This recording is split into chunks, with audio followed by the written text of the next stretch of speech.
أنفسنا وسيئات أعمالنا من يهده الله فلا مضل له ومن يضلل فلا هادي له أشهد أن لا إله إلا الله وحده لا شريك له أشهد أن محمدا عبده ورسوله لا نبي بعده يقول الله تبارك وتعالى يا أيها الذين آمنوا اتقوا الله حق تقاته ولا تموتن إلا وأنتم مسلمون أما بعد فإن أصدق الحديث كتاب الله وخير الهدي هدي محمد صلى الله عليه وسلم وشر الأمور محدثاتها وكل محدثة بدعة وكل بدعة ضلالة وكل ضلالة في النار.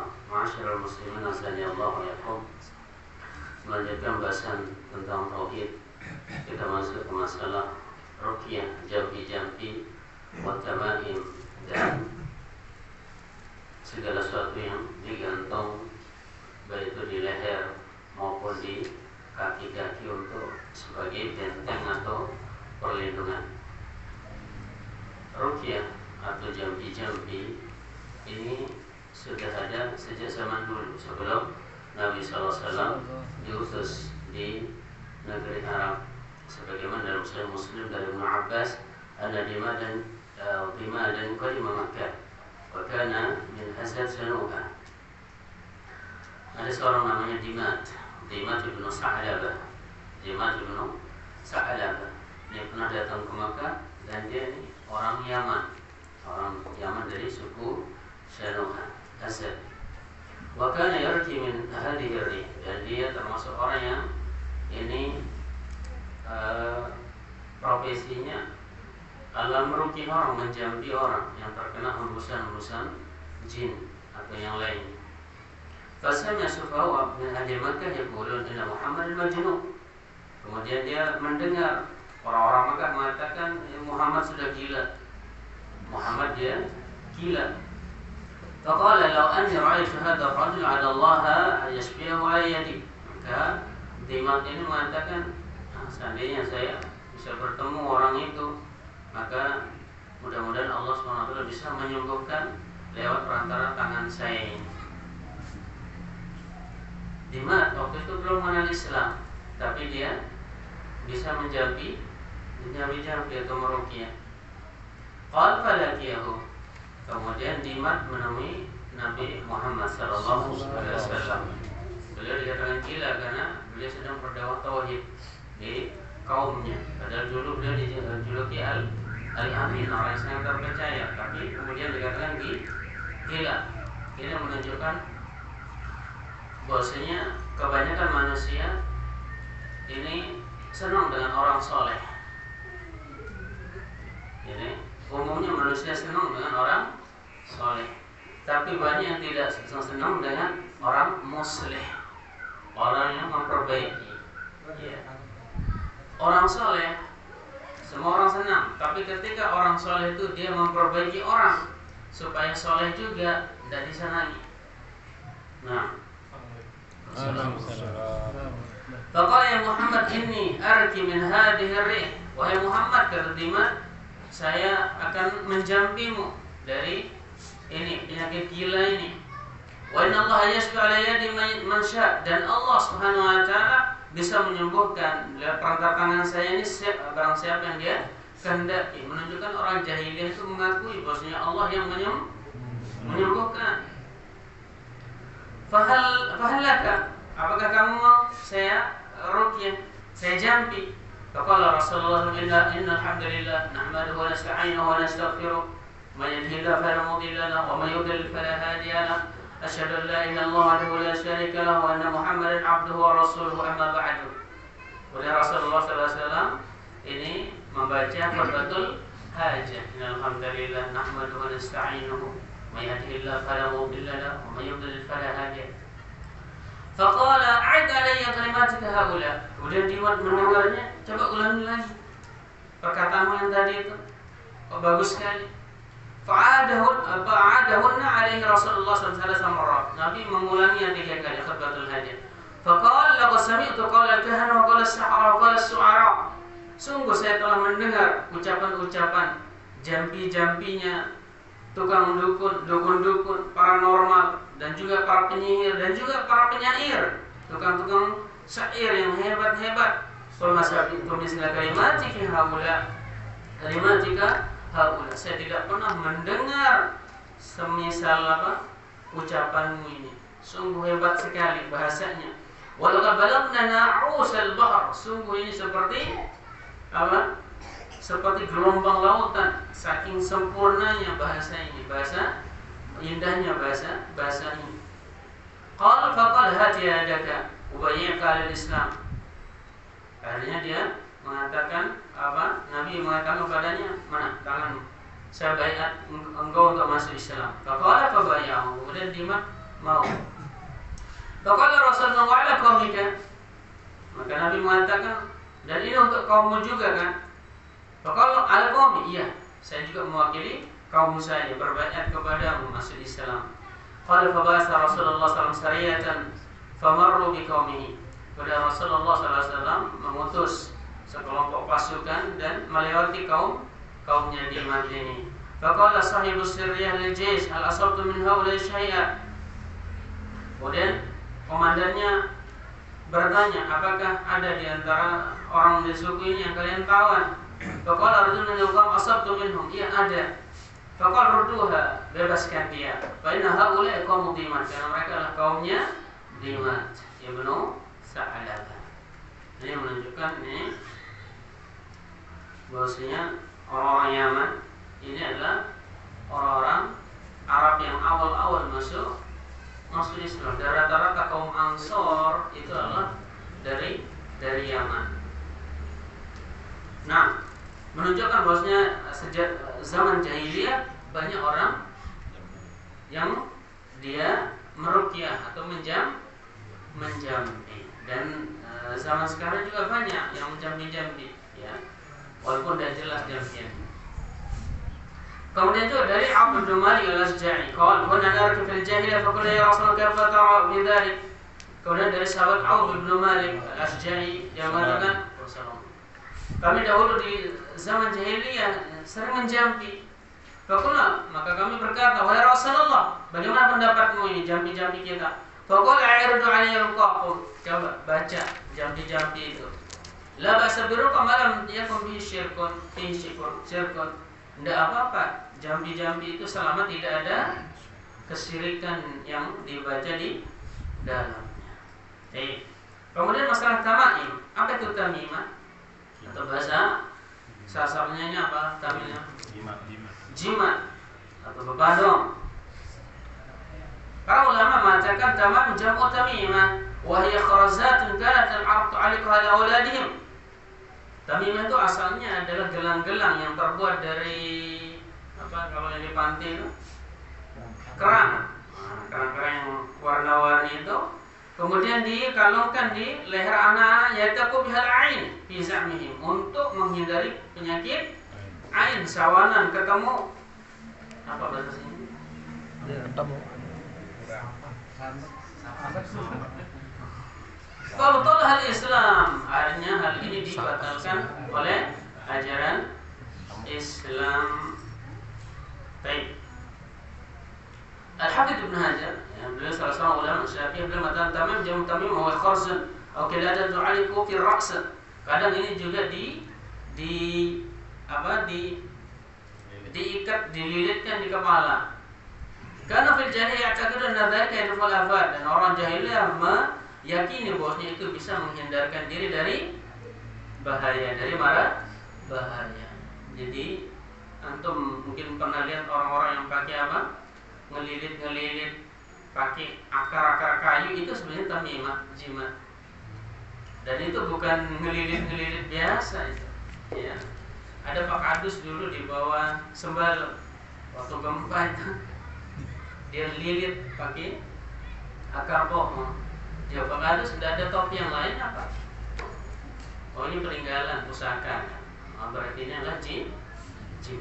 Ini juga termasuk tamimah, tamimah. Baik. Yang pertama masalah ruqyah atau jampi. Jampi yang syar'i ini dibolehkan dalam Islam, dan antara dalilnya yaitu sabda Nabi sallallahu alaihi wasallam, "Inna raqa wa tamaim wa tawalatu syirkun." Inna raqa wa tamaim wa tawalatu syirkun. Sungguhnya jampi-jampi Kemudian jimat-jimat dan tiwala, ilmu pelet, itulah syirik.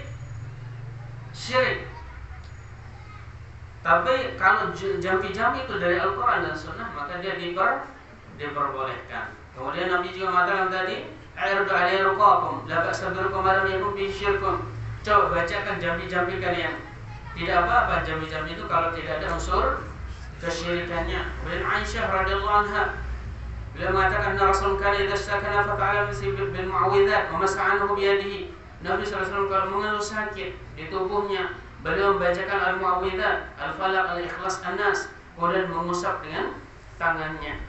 Kalau mastaka waj'ahu alladhi fihi tafiqtu anfisu ala nafsi bil mu'awwidzat allati kana yanfisu wa amsahu bi yadi Nabi sallallahu alaihi wasallam.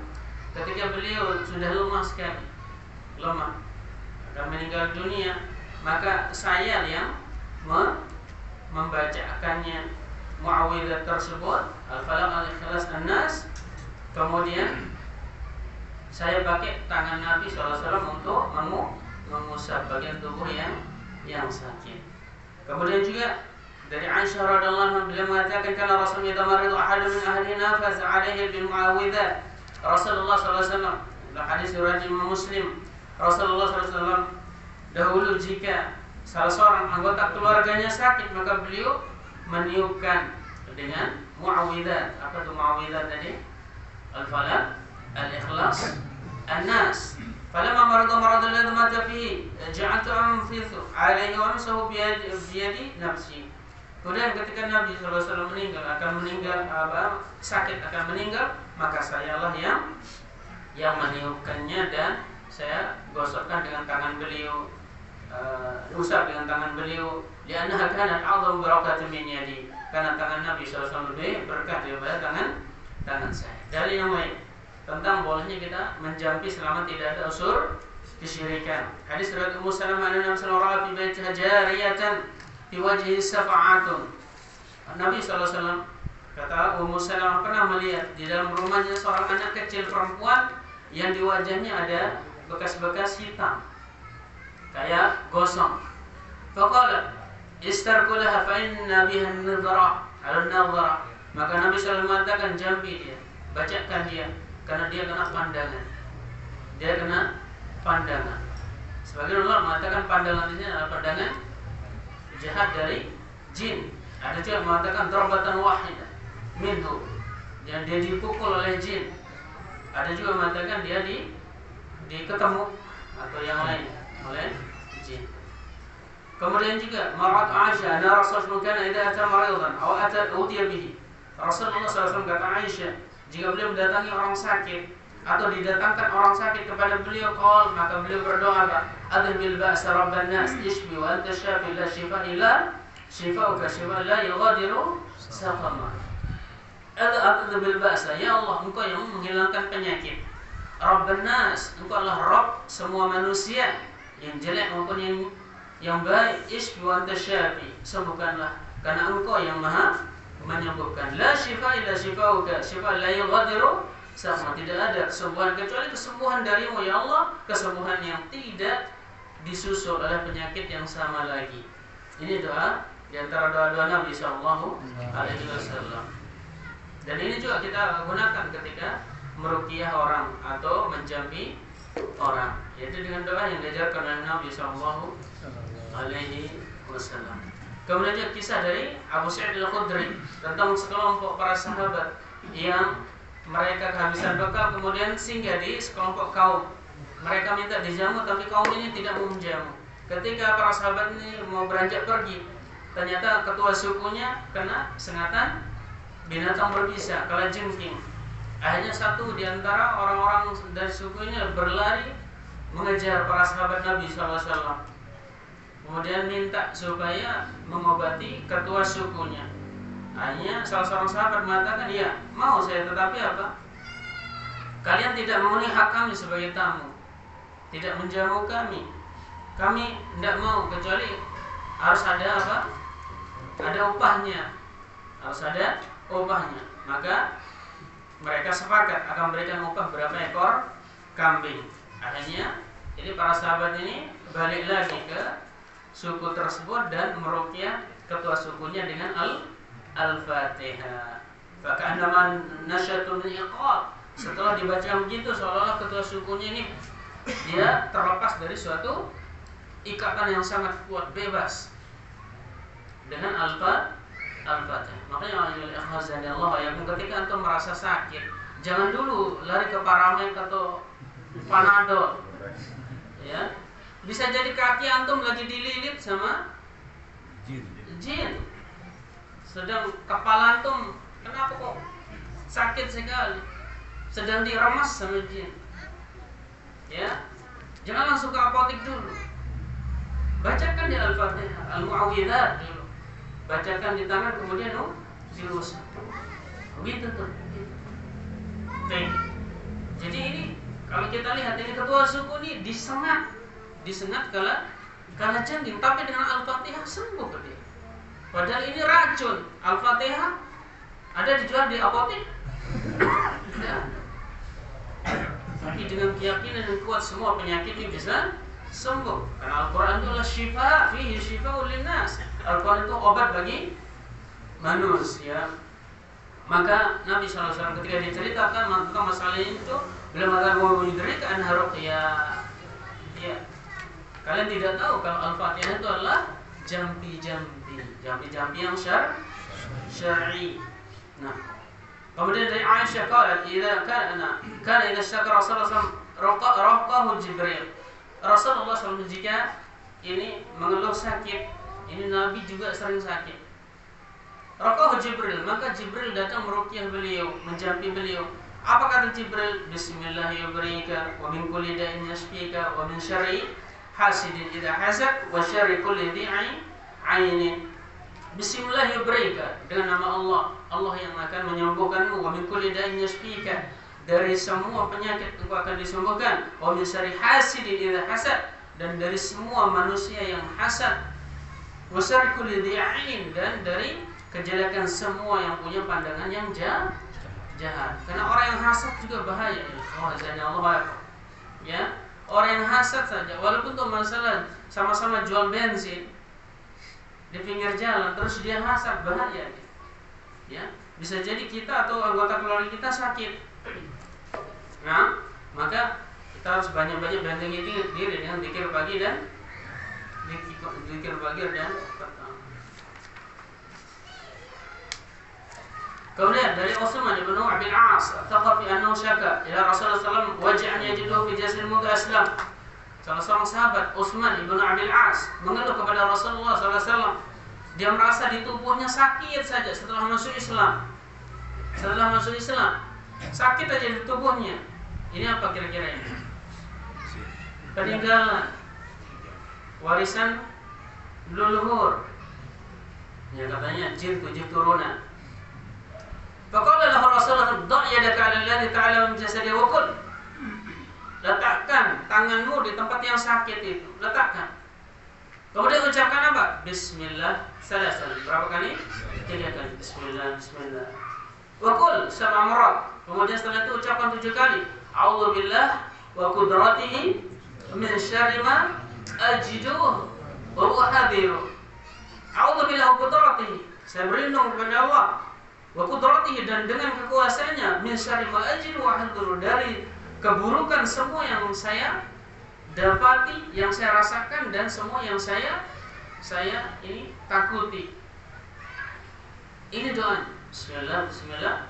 A'udzu billah wa qudratihi min syarri ma ajidu wa uhadir. Bacakan 7 kali. Di mana kita? Sakit. Ada seorang ina-ina di dasar gereja. Dia rajin salat subuh. Suatu ketika bangun tidak bisa bangun. Prak. Padahal dia ini biasanya di shock pertama saja. Ibu-ibu. Dia merasa kakinya itu apa? Ada batu berapa ton. Tidak bisa gerak, bangun tidak bisa. Hanya dia minta salah seorang ikhwan datang, kemudian dibacakan, cuma dibacakan Al-Fatihah oleh ikhwan itu, langsung dia lari ke masjid salat subuh. Baik. Nah,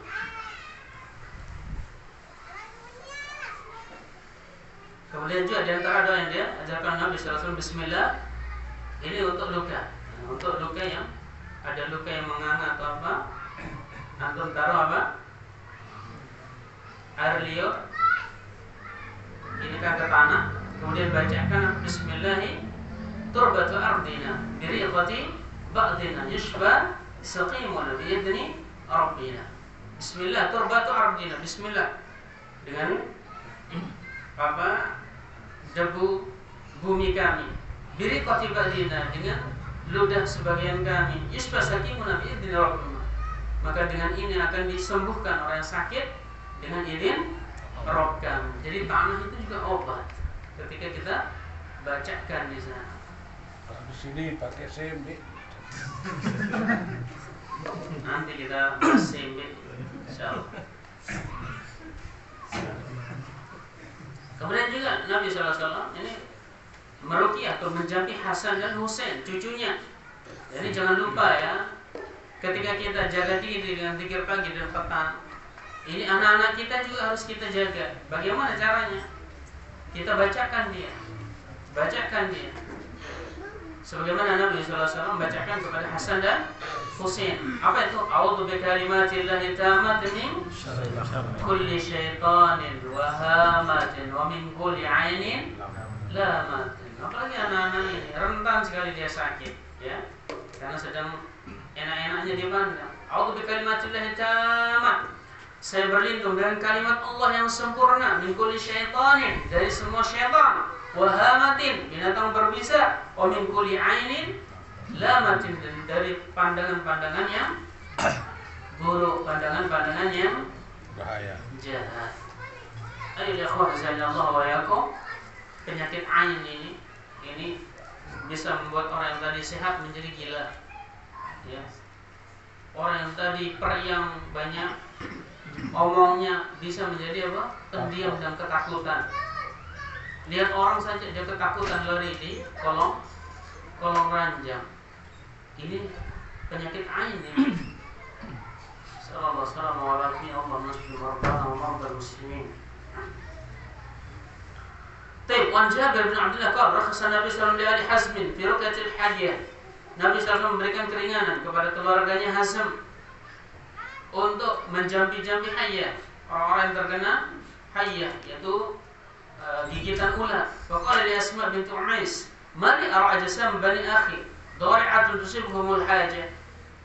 Maka beliau berkata kepada Asma bint Umais, "Kenapa saya lihat kok tubuhnya bani akhi ini, suku saudara saya ini, maksudnya keluarga Hazm ini, dari'atun tusibhumul hajah? Kenapa kalau saya lihat dia agak hitam-hitam? Apakah dia kena ini dari jin?" Qalat la. Maka Asma mengatakan tidak. Walakin al-ain tusru ilaihi, tapi mereka ini kena ain. Kena ain karena memang keluarga Hazm ini parasnya indah-indah. Qala irkihim. Maka Nabi mengatakan, "Ya kalau gitu jampi dia." Asma disuruh menjampi. Qalat fa'aratu alaihi faqala irkihim. Kemudian saya membacakan jampi di hadapan Nabi SAW supaya dikoreksi jampi-jampinya itu. Maka Nabi setuju, udah beliau mengatakan irkihim. Ya sudah, jampi sekarang.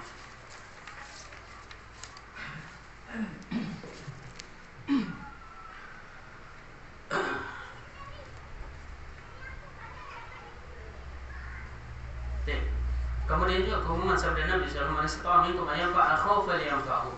Kalau siapa yang bisa memberikan manfaat kepada saudaranya, maka hendaknya dia memberikan manfaat dengan cara meruqyahnya. Dari ruqyah ini boleh, jampi-jampi ini secara syar'i boleh dengan 3 syarat. Yang pertama, takuna bi kalamillah ta'ala wa bi asma'i wa sifatihi. Yang pertama dengan kalamullah, Al-Qur'an, atau dengan asma Allah dan sifatnya. Yang kedua, takuna bi lisan Arabi wa bima arafa ma'nahu. Yang kedua, dengan bahasa Arab yang jelas, atau bukan bahasa Arab tapi jelas artinya. Walaupun bahasa Sasak tidak apa-apa. Ya. Yang penting apa? Artinya jelas. Apa yang dibaca ketika nyimpe itu? Sebelum dia SMP itu apa dia baca itu? Suruh dia perbesar apa-apa. Apa yang disebut di sana? Asma Allah atau Raden Mas Gunomo? atau Nyi Roro Kidul atau Dewi Anjani atau siapa? Ya baca bismillah aja. Bismillah saja. Beliau anten bersembuh. Banyak yang kita tidak, dan itu kebanyakan lah apa itu? Minta bantuan kepada jin. Yang ketiga, yang penting ayat taqidan hasabah bil asbab. Kita harus meyakini bahwasanya ruqyah atau jampi-jampi ini sebab. Wa nasyifa inma huwa min indillah ta'ala. Dan jampi ini tidak menyembuhkan. Yang menyembuhkan adalah Allah Subhanahu wa taala. Karena jampi itu sebenarnya adalah berdoa. Tapi permasalahan sekarang, mana yang lebih afdal? Kita diruqyah apa tidak diruqyah? Tidak. Kalau meruqyah, na'am. Nabi mengatakan kalau bisa kalian memberikan manfaat kepada saudara kalian, kerjakan. Nah, sekarang kalau kita sakit, kita ini minta diruqyah apa enggak? Enggak. Enggak. Kenapa enggak? Ada dua pendapat para ulama. Yang pertama ada yang mengatakan makruh, tidak disukai. Sebagaimana hadis 70.000 orang yang masuk surga tanpa hisab, tanpa adab. Cirinya apa? Alladziina laa yastarqun. Mereka adalah orang yang tidak minta diruqyah, tidak minta diruqyah, dijampi. Wala yaqtaun, tidak minta diobati dengan kai. Wala yatatayyarun, tidak menambah-nambah suatu kesialan. Wala rabbihim yatawakkalun, dan mereka bertawakal hanya kepada Rabb-nya. Ini menunjukkan bahwasanya meminta ruqyah itu makruh. Ini menurut sebagian ulama. Pendapat yang kedua, boleh, tidak makruh. Boleh atau tidak makruh. Bahkan kalau itu dari Al-Quran, ini kata Imam Nawawi justru itu sunnah. Bahkan Imam Nawawi, wa amarruqa bi ayatil Quran wal adhkar al-ma'ruf fala nahya fihi bal huwa sunnah. Adapun menjampi dengan ayat Al-Quran, dzikir-dzikir yang ma'ruf, maka itu tidak terlarang, bahkan itu sunnah, kata Imam Nawawi dalam mazhab Syafi'i. Pendapat yang kedua mengatakan ini tidak makruh, boleh-boleh saja. Ini ada berapa? Mereka mengomentari hadis 70.000 orang yang masuk surga tanpa hisab, tanpa adab. Yang pertama, ini pendapat mereka yang pertama, bahwasanya yang dilarang di sana kalau meyakini bahwasanya ruqyah itulah yang bisa menyembuhkan, sebagaimana i'tiqadnya orang-orang jahiliyah dahulu. Kalau yang seperti itu baru makruh, tidak boleh. Pendapat yang kedua, yang tidak boleh kita minta ruqyah ketika penyakit itu belum datang. Adapun kalau sudah datang, maka tidak masalah. Kalau sudah sakit, tidak masalah. Ini pendapat kedua. Pendapat yang ketiga, mereka ini yang masuk surga tanpa hisab, tanpa adab, kenapa kok mereka tidak minta diruqyah? Mereka adalah orang-orang, ini pendapat Al-Khulaini dari kalangan Syafi'iyah juga. Beliau mengatakan mereka adalah orang-orang yang sama sekali tidak paham tentang ruqyah, tidak paham juga tentang obat-obat kedokteran.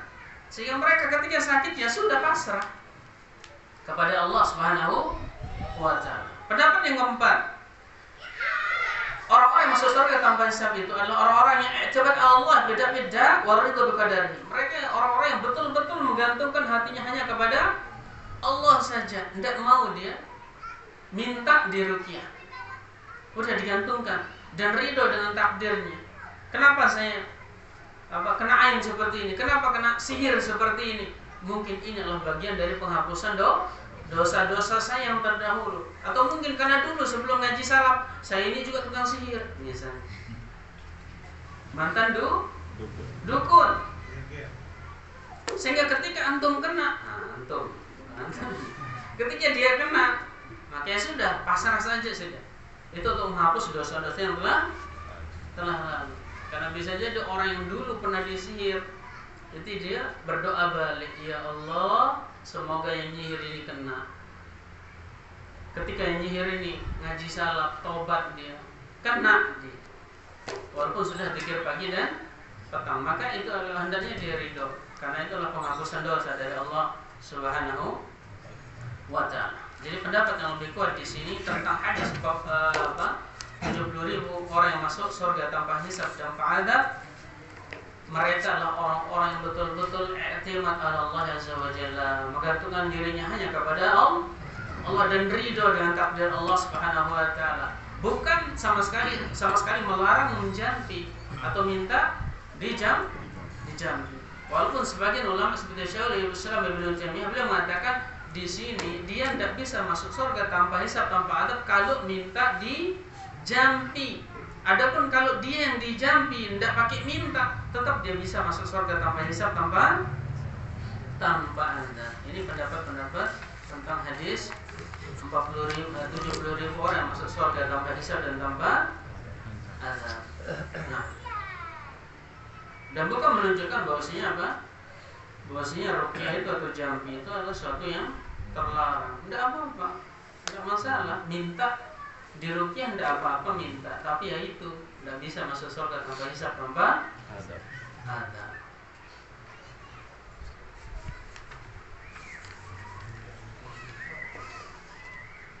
Sekarang kalau ada pertanyaan begini, bagaimana dengan hadis Aisyah radhiyallahu anha? Hadis Aisyah radhiyallahu anha. Bagaimana bunyi hadis Aisyah? Kana Rasul idza awala firashihi nafata fi kafayhi qul huwallahu ahad. Nabi SAW jika beliau beranjak mau ke peraduannya, yaitu ke tempat tidurnya, beliau meniup di dua telapak tangannya itu, kemudian membaca qul huwallahu ahad wal mu'awwidzatain jami'an, dan yang dua itu al-falaq dan an-nas.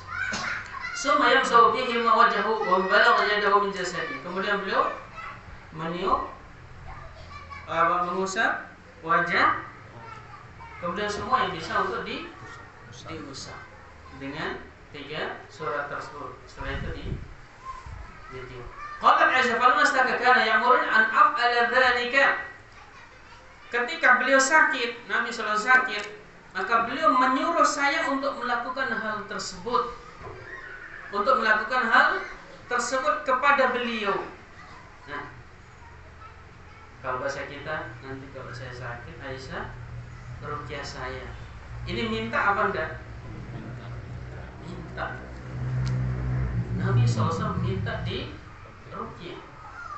Apakah betul di sini maknanya? Sebagian ulama mengatakan sebenarnya Nabi SAW minta di sini bukan minta di ruqyahnya. Nabi SAW tetap beliau membaca sendiri, tapi ketika mengusap tubuhnya beliau pinjam tangannya siapa? Aisyah radhiyallahu anha. Tapi Aisyah tidak mau. Caranya Aisyah bagaimana? Aisyah yang menjampi, meniup, setelah itu memakai tangan Nabi, tangan Nabi, yang memakai tangan Nabi untuk mengusap tubuh Nabi Sallallahu. Jadi di sini Nabi bukan menyuruh Aisyah untuk menjampi beliau, tapi menyuruh Aisyah untuk mengusap tubuh beliau Sallallahu Alaihi Wasallam. Nah, kemudian selanjutnya tentang masalah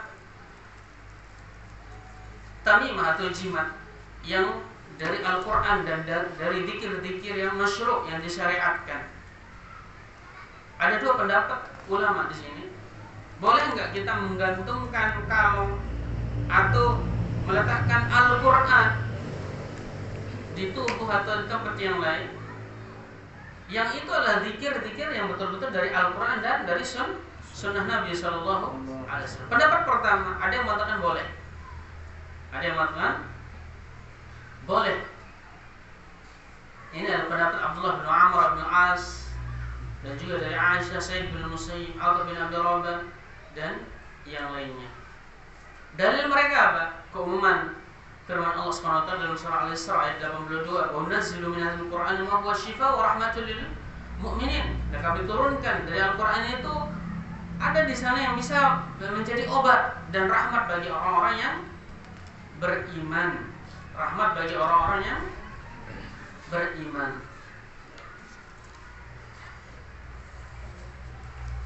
Kemudian juga riwayat dari Abdullah bin Amr bin Al-As radhiyallahu anhu, annahu kana yaktubu du'a al-faza' wa yu'alliqu ala ma lam yablugh min auladihi. Salah seorang sahabat itu Abdullah bin Amr bin Al-As. Beliau menulis doa faza'. Doa faza' itu a'udzu bikalimatillahi tammat. Beliau tulis kemudian beliau kalungkan di leher anak-anaknya. Apa itu? A'udzu bikalimatillahi tammat min ghadabihi wa min iqabihi min syarri ibadihi wa min hamazati syayatin wa ayyah turun. Itu dikalungkan, di menunjukkan bahwasanya ini diperbolehkan. Ini pendapat pertama.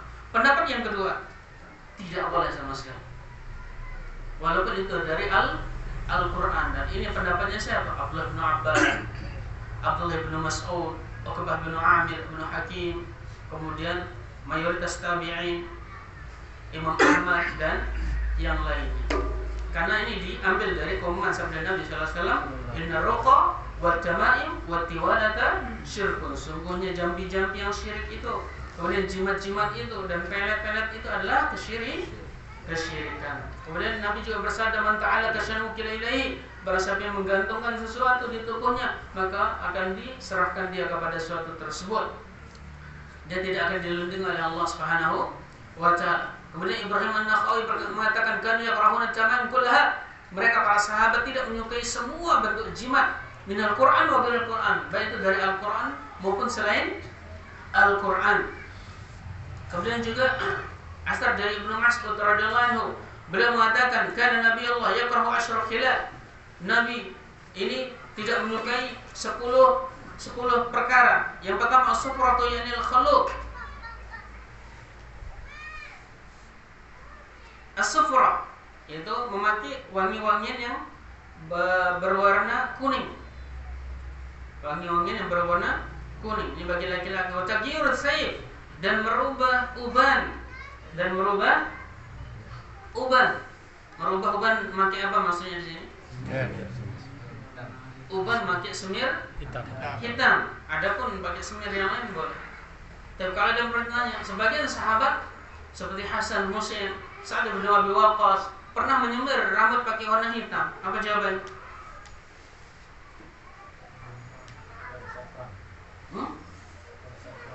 Tapi sebenarnya itu bukan semir hitam. Itu dia pakai adalah namanya katam. Katam itu adalah sejenis tanaman seperti ini, itu pacar itu yang warnanya hitam mengarah ke coklat, tapi dia lebih banyak warnanya hitam. Nabi SAW menyuruh memakai itu hina dan katam. Jadi seolah-olah dia hitam, padahal itu bukan semir hitam. Jadi bukan hitam polos. Yang hitam polos itu tidak boleh. Seperti apa yang dijual di pasar, ya? Semir rambut yang hitam, yang apa itu? Kiwi sepatu. Wajurul izar, dan menarik kain sampai di bawah mata kaki. Wa takhatum bidhahab, kemudian memakai cincin dari emas. Bagi laki-laki ini tidak boleh semua. Wa taqur bisina li ghairi mahalliha, dan berdandan bersolek, ini bagi wanita, bukan pada tempatnya, bukan kepada suaminya. Wa darbu bil qi'ab, kemudian memukul-mukul atau memukul telapak kaki supaya kedengaran gemerincing lonceng-lonceng Indianya. Wa ruqa illa bil mu'awwidzat, kemudian beliau mengatakan Nabi juga tidak menyukai jambi-jambi kecuali dengan mu'awwidzat itu saja. Al-falaq, al-ikhlas, an-nas, wa 'aqdat tamaim, dan mengalungkan jimat, wa azal al-mal' ghairi atau ghairi mahalli wa an mahallihi, dan Nabi juga tidak menyukai menumpahkan air bukan pada tempatnya. Apa maksudnya di sini? Air mani bukan pada tempatnya. Seharusnya di dalam, dikeluarkan di luar. Apa namanya kalau kayak gitu? Kondom. Azal.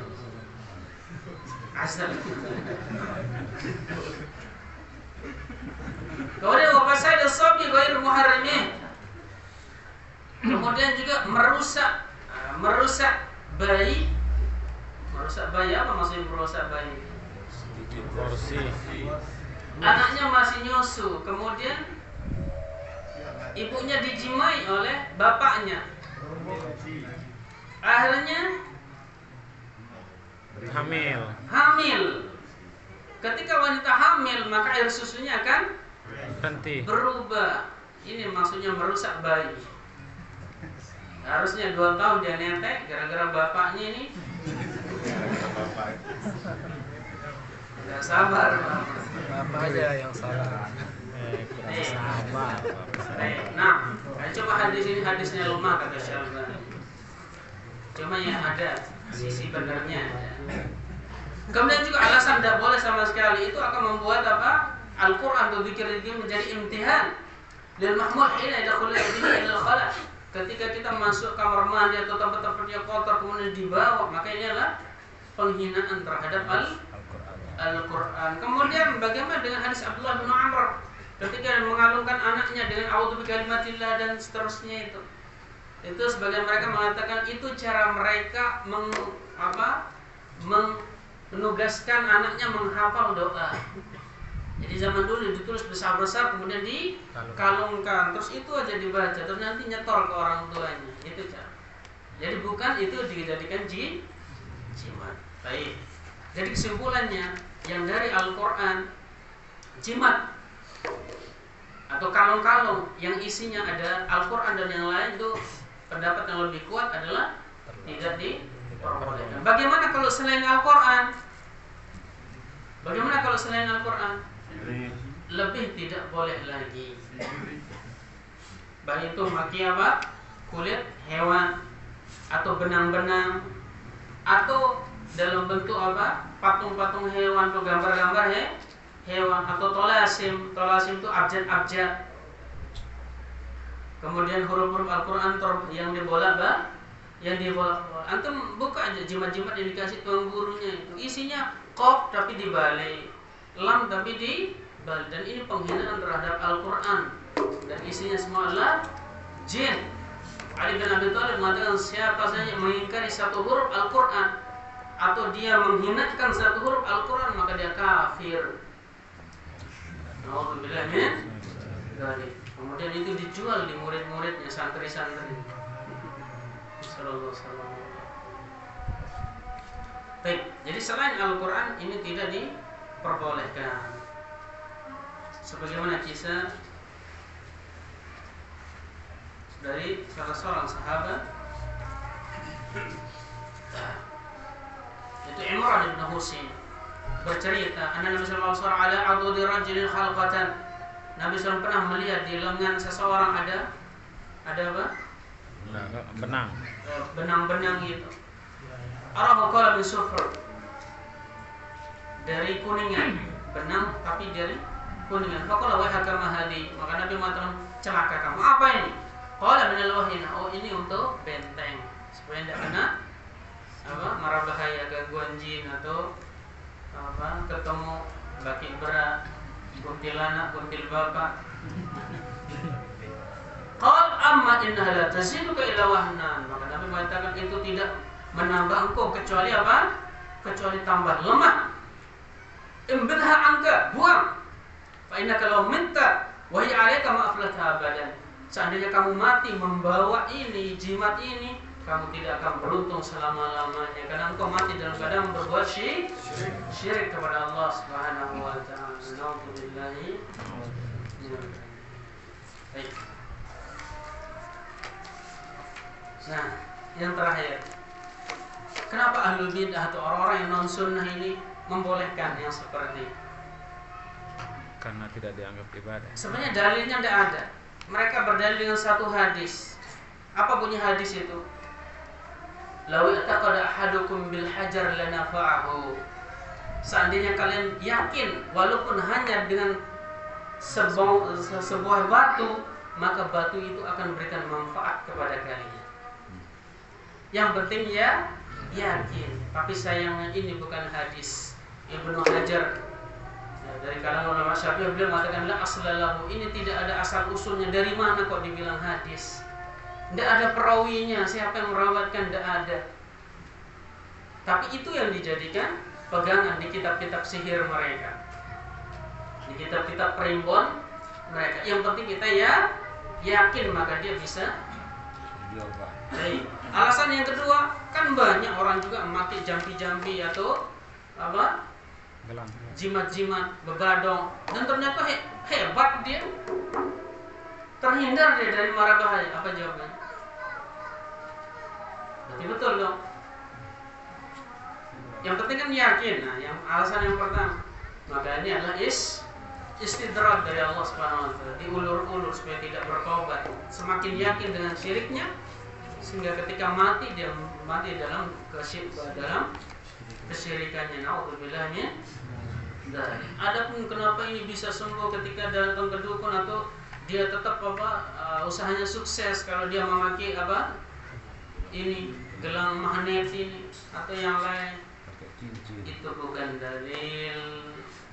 Itu bukan dalil, karena bisa jadi bertepatan. Atau bisa jadi yang kedua, yang ini yang sangat berbahaya, seperti yang pertama tadi istidraj. Dibiarin aja sama Allah, sudah dibiarin, saking yakinnya dibiarin. Setelah itu dia mati dalam keadaan berbuat syirik kepada Allah Subhanahu wa taala. Baik, ini yang bisa kita sampaikan tentang masalah ruqyah, jampi dan jimat. Kemudian besok hukum bagaimana kita melepaskan sihir dengan sihir yang serupa. Sihir dengan sihir yang serupa, dan bagaimana hukumnya kita menjadikan pengobatan dengan peninggalan orang-orang soleh, peninggalan para nabi, dengan tongkat Sulaiman atau kerisnya Ali bin Abi Thalib, ditaruh di air kemudian diminum, dan yang lainnya nanti kita bahas pada pertemuan selanjutnya. Allah taala sallallahu alaihi Nabi Muhammad wa ala alihi wasallam. Ada pertanyaan sebelumnya? Ustaz. Kalau cincin, Ustaz, Cincin. ya bagaimana hukumnya orang pakai cincin dan niatnya jadi jimat gitu? Cincin bagi laki-laki itu hukumnya mubah saja, boleh-boleh saja, tidak sunnah. Cincin laki. Karena Nabi SAW memakai cincin itu untuk stempel beliau, karena beliau tidak bisa nanda tangan. Dan hukumnya mubah, boleh-boleh saja. Baik itu cincinnya dari perak, atau dari akik, atau dari apa lagi, batu piawalam dan yang lain, boleh, tidak masalah. Tapi disandarkan itu keyakinan. Tetapi ketika dia yakin cincin ini bisa menolak bahaya, ini syirik kecil apa syirik besar? Syirik besar, dia keluar dari Islam. Alhamdulillah min.